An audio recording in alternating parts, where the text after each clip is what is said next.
In the sweltering embrace of midsummer, the letter arrived in a cold, sealed tube of aluminum, its chill a stark contrast to the warmth of the day.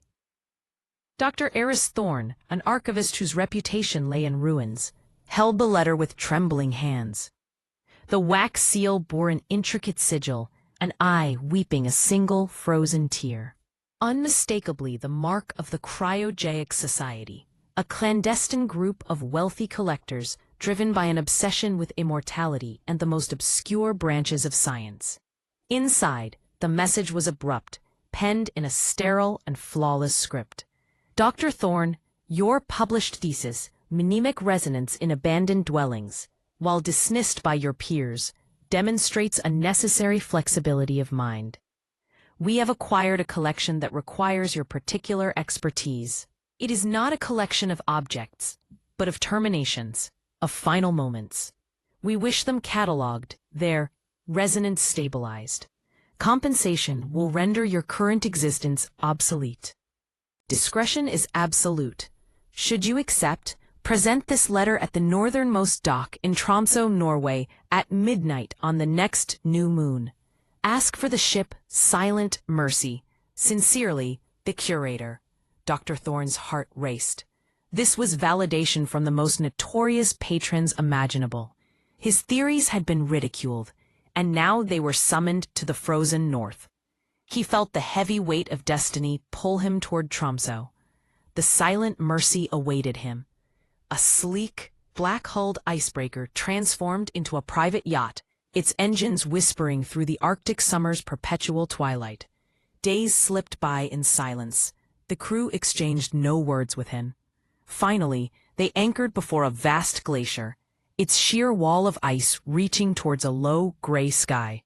A portal opened, revealing a softly lit tunnel where a figure in a white parka gestured him inside.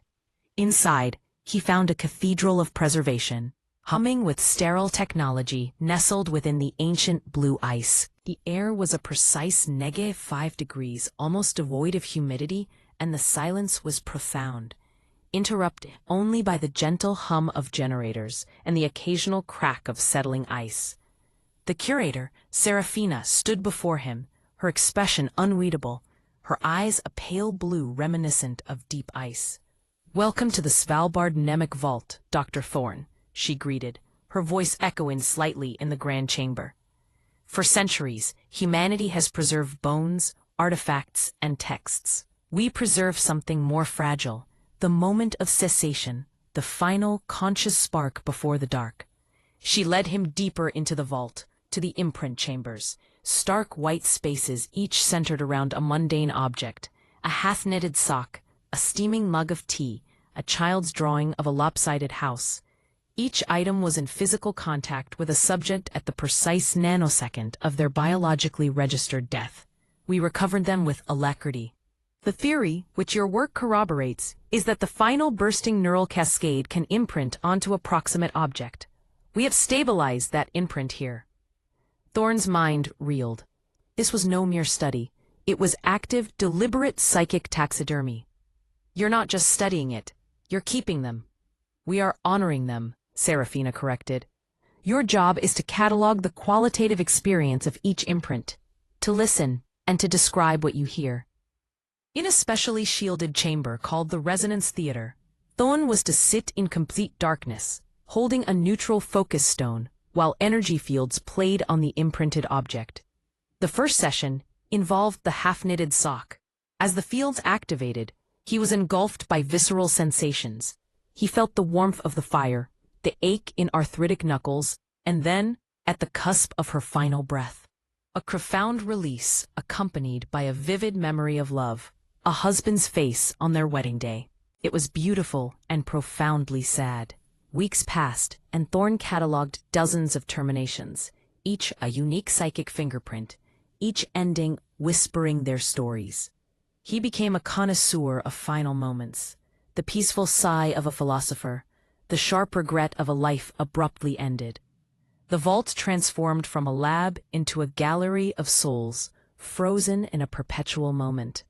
Then he was introduced to B44, a simple ceramic tile. cool to the touch.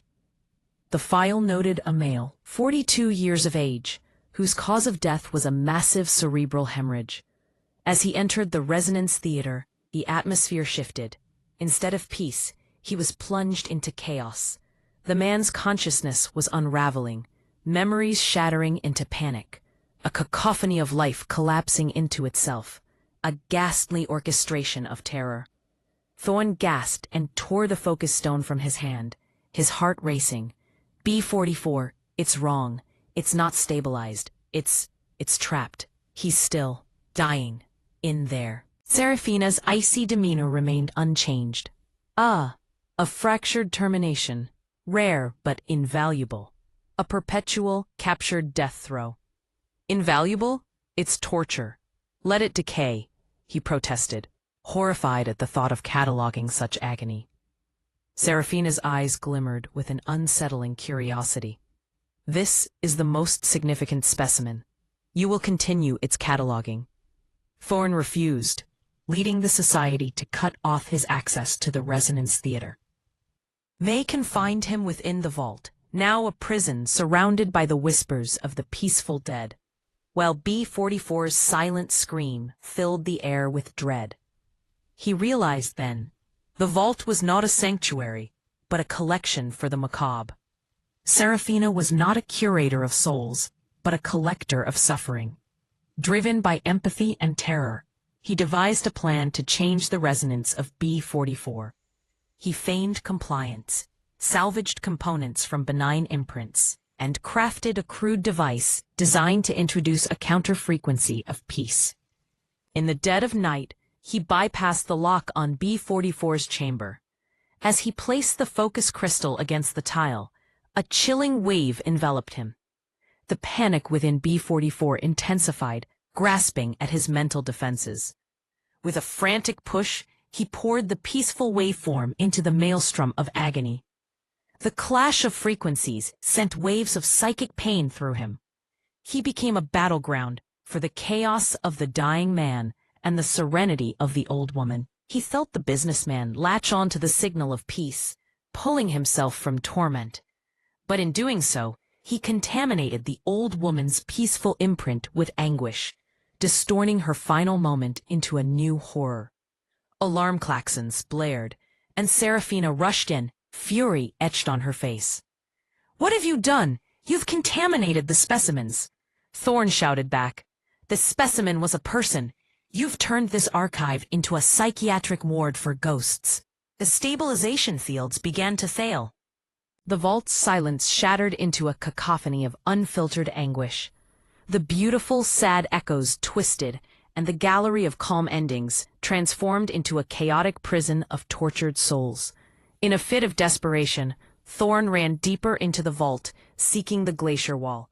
The weight of shattered memories pressed upon him as he stumbled into a service airlock, bursting into a crystalline crevasse within the glacier.